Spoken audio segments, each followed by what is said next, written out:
یعنی Peoples party کی تعداد کوئی چھوٹی نہیں ہے. 5 کی تعداد تھی, ایک تعداد پھر اڑ گئی, اور پتہ ہے کیوں اڑ گئی, ہمیں پتہ ہے, نہیں اڑنی چاہیے تھی یا اڑنی چاہیے تھی وہ الگ بحث ہے.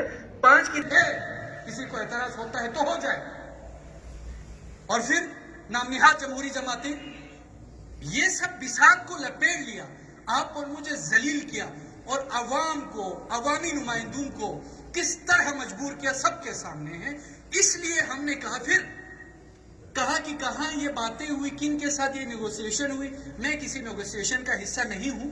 فتح صاحب نے آن کیا, اپنا شمس صاحب نے آن کیا کہ ان کی کوششیں لگی رہی ہیں, دوڑیں لگی رہی ہیں. ہم سمجھتے ہیں کہ ہمارے سارے ادارے قابل احترام ہیں, لیکن ہم کسی ادارے کو یوز کرنے کے قائل نہیں ہیں. میری نظروں میں احترام ہے, میں اپنی منسٹری کرسی کے لیے کسی ادارے کو یوز نہ کروں, کیونکہ ان کی تکریم ہے, ڈگنیٹی ہے, ان کی اپنی رسپانسبلٹی ہے, پرائمری ڈیوٹیز ان کی اپنی ہوتی ہے. میں یوز نہیں کروں گا انشاءاللہ جناب اسپیکر. آگے جا کر یہ سب کچھ کرنے کے بعد یہیں پر چیف منسٹر کا اعلان ہے, ان کی تقریر ہے جناب اسپیکر, کہ ہم نے, آپ تقریر کو دوبارہ سن لیجئے گا, ایک ایک پوائنٹ نوٹ کیجئے گا. میں 10 دن بول سکتا ہوں ان کے ایک ایک پوائنٹ پہ. انہوں نے وزیر اعظم میاں نواز شریف کا شکریہ ادا کیا تھا. تو یہ بھی یاد نہیں تھا, بیچارہ اتنا خوش تھا کہ پرائم منسٹر اس ٹائم پہ شہباز شریف صاحب ہیں. تو یہ اعلان کرتے ہوئے کہا تھا, ان کا بھی شکریہ ادا کیا تھا, باقی اداروں کا شکریہ ادا کیا تھا. شکریہ ادا کرتے ہوئے انہوں نے یہ کہا تھا جناب اسپیکر کہ گندم کا ایشو ہے, ہم سے وعدہ کیے, آپ تقریر سن لیں, کہ ہم نے گندم کے کرائسس کو ختم کرنا ہے. انہوں نے یہ بھی کہا تھا بجٹ خسارے کا ایشو ہے وہ بھی ٹھیک کرنا ہے, وہ ایشو بھی حل کرنا ہے. انہوں نے جناب اسپیکر یہ بھی کہا تھا بے روزگاری کے ایشوز ہیں, ہم نے وہ بھی حل کرنے ہیں. اب جب وہ سارے وعدے ہوئے, خیر اس پہ جذبات میں آ کے شاید کسی نے ان کو بتایا ہو کہ آپ حکومت میں آئیں گے تو ساری چیزیں حل ہو جائیں گی, کیونکہ پہلے والے نے تو یہاں سے بقول ہمارے پرانے کچھ سینئر سیاستدانوں کے وفاق پر چڑھائی کی تھی, ایسی باتیں بھی ہوئی. بعد میں یہی جماعتیں یہاں سے گئیں, ریلیوں کی شکل میں گئی. ہم میں سے کوئی یہ نہیں کہا, نہیں کہہ سکتا کہ ہم وفاق پہ چڑھائی کریں گے. جمہوری لوگ ہیں, اپنی پارٹی سربراہ اور لیڈرشپ کی طرف سے کال آئی تو جائیں گے, ہم غلام محمد صاحب بھی جائیں گے, میں بھی جاؤں گا, ہم جمہوری لوگ ہیں, جائیں گے.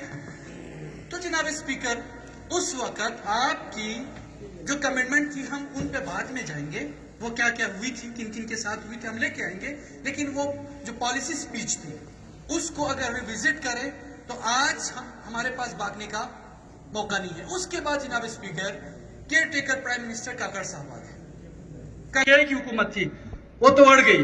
اب عملی طور پر ہماری جو تعداد ہے اس تعداد پہ ہمارے پاکستان پیپلز پارٹی کے امجد ایڈوکیٹ صاحب اور اس کی ٹیم کو شامل کرے تو آج بھی حکومتی تعداد ادھر پوری ہوتی ہے جو اس فیصلے کے خلاف ہے, یعنی حکومت ادھر ہے عملی طور پر. یہ بات بار بار کیوں کی جا رہی ہے کہ پیپلز پارٹی ادھر ہے؟ سر جناب اسپیکر, ایک پارٹی کا چیئرمین باضابطہ طور پر پبلک میں میڈیا میں آ کر کہا ہے, پہلے ادھر جب وہ تھے اپوزیشن لیڈر, انہوں نے کہا تھا کہ یہ نااہل حکومت ہے, یہ نالائق حکومت ہے جو گلگت بلتستان کو ڈبو رہی ہے. ہم لانگ مارچ کریں گے اسلام آباد میں, ہم گلیوں میں گھسیٹیں گے, کیا کر رہے ہیں, یہ لہجے تھے. کم از کم ہم یہ نہیں کہیں گے, ہم یہ نہیں کہیں گے.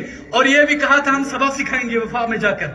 ان کی نااہلی اور یہ چونکہ فیڈرل گورنمنٹ کو کنونس نہیں کر پا رہے تو یہ کرسی کی بات تھی. کرسی سے نکل کر جناب اسپیکر سکردو میں کیبنٹ میں فیصلہ ہوتا ہے, اس فیصلے کے بعد فیصلے میں بیچارہ ہمارا قابل احترام بزرگ ہمارے سیاستدان اسماعیل صاحب, جن کو میں دل و جان سے عزت کرتا ہوں, وہ اور شہزاد آغا صاحب, وہ بیچارے عوام کو فیس کر لڑکے عوام کی مائنڈ سیٹ بدلنے کی کوشش کرتا ہے. تیسرے دن ان کے پارٹی پریزیڈنٹ ببنگ دہل کہتا ہے کہ ہم عوام کے ساتھ ہیں, قیمتوں کے اضافے کو ہم تسلیم نہیں کرتے. جناب اسپیکر, گورنمنٹ ان آرڈر ہونے کے بعد پھر ہمارے ساتھ آ جائیں بھائی کیا ہونا چاہیے, کیا کرنا چاہیے, پھر لوجک بنتی ہے.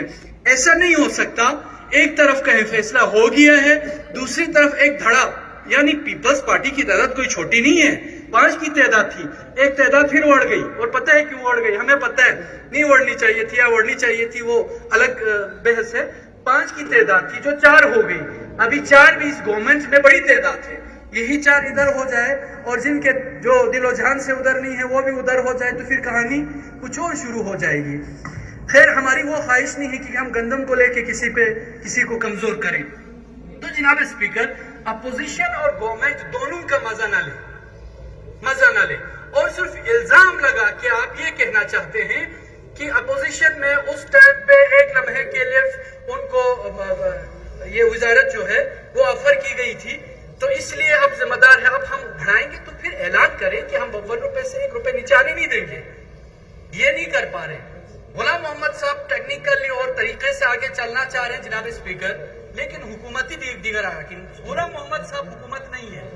غلام محمد صاحب حکومتی اتحادی جماعت کا ایک رکن ہے. اسماعیل صاحب رکن ہے. حصہ ضرور ہے کہ اتحادی جماعت ہے. ممکن ہے کہ کل اور بھی کچھ ایشوز آ جائیں, جس طرح امجد ایڈوکیٹ صاحب اس فیصلے سے اپنے آپ کو الگ کر دیا ہے. کل اسماعیل صاحب بھی مجبور ہو جائے, ممکن ہے کل شہزاد آغا صاحب بھی مجبور ہو جائے, اور انور صاحب تو عوام کے ساتھ کھڑے ہیں. ان کی پارٹی قیادت جناب حفیظ الرحمان صاحب پاکستان مسلم لیگ نون, ان کے واضح الفاظ ہیں کہ 9 ارب روپے کافی ہے اگر کرپشن نہ کرے. 9 ارب روپے کافی ہے اگر کرپشن نہ کرے. اگر میں غلط کہہ رہا ہوں تو میرے اس جملے کی اصلاح کریں. میرا خیال ہے زبر زیر بھی کم کیے بغیر میں نے یہ بولا ہوگا. تو وہ اس وقت کی بات ہے جب یہاں پہ پی ٹی آئی کی گورنمنٹ ہوا کرتی تھی. تو اتنی زیادہ قیمتوں میں بھی اضافہ نہیں ہوا ہے اس کے اسٹیٹمنٹ سے اب تک. ابھی وہ تقیے میں ہیں, چلے میں ہیں شاید. حفیظ الرحمان صاحب نے بالکل خاموش بیٹھے ہوئے اپنے آپ کو سائڈ کر کے. وفاقی جماعتوں کی, جس طرح ایک دوست نے اشارہ کیا, وفاقی جماعتوں کی, سیاسی جماعتوں کی شاید چھوٹی موٹی مجبوریاں ہو سکتی ہیں. ممکن ہے وہ بہت سارے معاملات میں ڈکٹیشن کہیں سے لیتے ہوں گے. میری جماعت, میری قیادت مجھ سے مشاورت بھی کرتی ہے اور مجھ سے پوچھتی ہے کہ آپ نے گلگت بلتستان کے حوالے سے گلگت بلتستان کے عوام کی امنگوں کے مطابق کیا فیصلے ہونے چاہیے. میری نیریٹو کو وہ سیکنڈ کرتے ہیں, نہ کہ کوئی میرے اوپر کوئی اپنا نیریٹو ہوپ پہ نافذ کرے. اور اس کا مطلب یہ ہرگز نہیں ہے کہ باقی ساری جماعتیں جو ہیں وہ فارغ ہیں. میں یہ نہیں کہنا چاہ رہا. میں یہ کہنا چاہ رہا ہوں کہ یہ جو گندم سبسڈی کے ایشو میں ایک دفعہ گورنمنٹ کے تمام افراد بیٹھیں, سائن کریں, میڈیا کو فیس کریں, عوام کو فیس کریں, فیس کر کے کہیں کہ ہم نے جو قیمتوں میں اضافہ کیا ہے وہ ہم نے خود اپنی مرضی سے کیا ہے. یہ جھوٹ نہ بولیں کہ انہوں نے قسطوار سائن کر کے آیا ہے. وہ سائن والا کنٹینجنٹ ملازم بھی غائب ہے, وہ سائن بھی غائب ہے ابھی تک. وہ پہلے انہوں نے سائن کیا تھا, وہ وہ نہیں. پہلے گورنمنٹ کے افراد, کیبنٹ کے افراد ایک پیج پر تمام جماعتیں آ جائیں, آ کے پھر ہمیں بلائیں. ممکن ہے کیبنٹ کا فیصلہ کاظم مسم صاحب یہ کر چکے ہیں سر.